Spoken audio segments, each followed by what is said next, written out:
Noong 1944 sa trenches ng Normandy, isang pusa ang nakikipaglaro sa mga sundalo.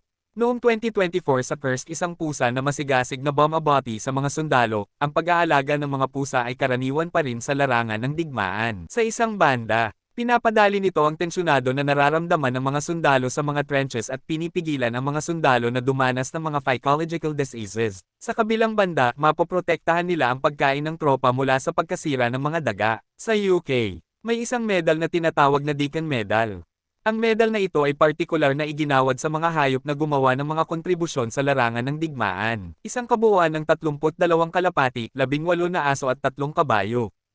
At isang pusa ang nakatanggap ng medalyang ito. Ang pusa ay tinatawag na Simon.